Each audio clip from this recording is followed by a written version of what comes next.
በስመ አብ ወወልድ ወመንፈስ ቅዱስ አሐዱ አምላክ።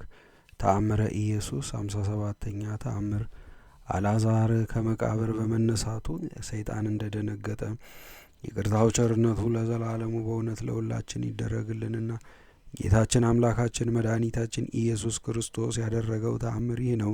ጥንተ ጠላታችን የሆነ ሰይጣን ጌታ ኢየሱስ ክርስቶስ በአልዓዛር መቃብር ኃይሉን ሲገልጽ ድምፁን በሰማ ጊዜ ፈጽሞ አዘነ፣ ተንቀጠቀጠም። ጭፍሮቹም ሲያዝንና ሲተክዝ ባዩት ጊዜ ጌታችን ሆይ ምን ያስተክዝሃል? የሚያስደነግጥስ ምንድን ነው? ብለው ጠየቁት። እሱም የእንጨት ጠራቢውን የዮሴፍን ልጅ ዛሬ ድምፁን ሰማው። እሱ በተጣራ ጊዜ እኔና ሞት ሲኦልም ፈጽመን ደነገጠን። ሞትም ክች ብሎ ደንግጧል። ሲኦልም ከሙታን ያስነሳው አልዓዛር በሚባል አንድ ሰው ምክንያት በእጁ ተይዞ ያለውን ጥሏል። ስለዚህም ይህ ሰው ከማዕረጌ የሚያዋርደኝ ስልጣኔንም የሚቀማኝ ከድንግል ማርያም የተወለደው እንደሆነ አወቅሁ፣ ተረዳሁ አላቸው። ጓደኞችም ጌታችን ሆይ አትደንግጥ፣ ይህ ያየኸው እንደ ሌሎቹ ሁሉ ያልፋል።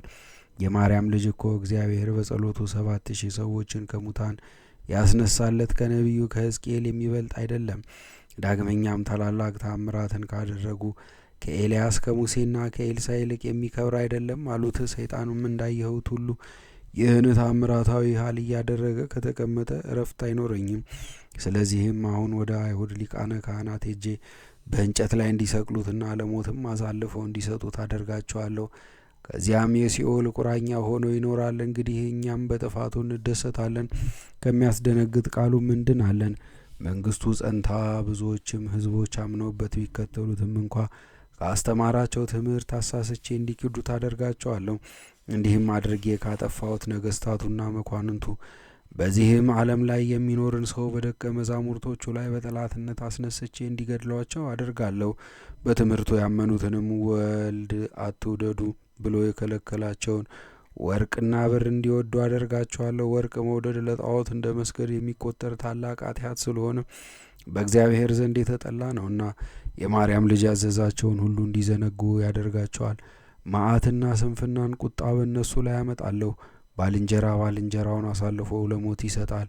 በሕዝቡም ሁሉ ዘንድ የእሱን ስም የሚጠራ ሁሉ የተጠላ እንዲሆን አደርጋለሁ። ከመሬትም ነቅለው እንዲያጠፏቸው አደርጋለሁ። በእሱ ስም ያመነ ደሙ ደመ ከልብ ይሁን የሚል ሐሳብ አሳድርባቸዋለሁ።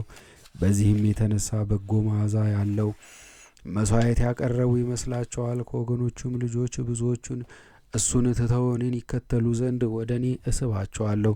እሱን ይክዱታል፣ እኔን ግን ይከተሉኛል። በእኔ አምነው በዓለም ላይ በሚገኝ በታላላቅ ቦታ ላይ በስሜ ያስተምራሉ። ታላላቅ ሕንጻዎችንም ሰርተው በዚያ ሁልጊዜ በየዕለቱ ስሜን እንዲጠሩ አደርጋቸዋለሁ አለ ጠላታችን ሰይጣን። እንግዲህ ወደ አልዓዛር ታሪክ እንመለስና ጌታ ኢየሱስ አልዓዛር ከመቃብርህ ወጥተህ ወዲህ እኛ ወዳለንበት ውጣ ብሎ ተናገረ። በዚያም ጊዜ ሞት በእሱ ላይ አንዳችም ጥፋት ሳያደርስበት አልዓዛር በተገነዘበት የግንዘት ልብስ ብቻ ተጠቅሎ ወጣ። ከሞተም 4 ቀን ሆኖት ነበረ። ጌታ ኢየሱስም በዚያ የተሰበሰቡትን ሰዎች ከአልዓዛር ላይ የመግነዙን ልብስ አውልቁ፣ ማሰሪያውንም ፍቱና ከ4 ቀን በፊት ሞቶ የቀበራችሁት እሱ አልዓዛር መሆኑን ወይም አለመሆኑን ጠንቅቃችሁ አይታችሁ እወቁ፣ ተረዱ አላቸው።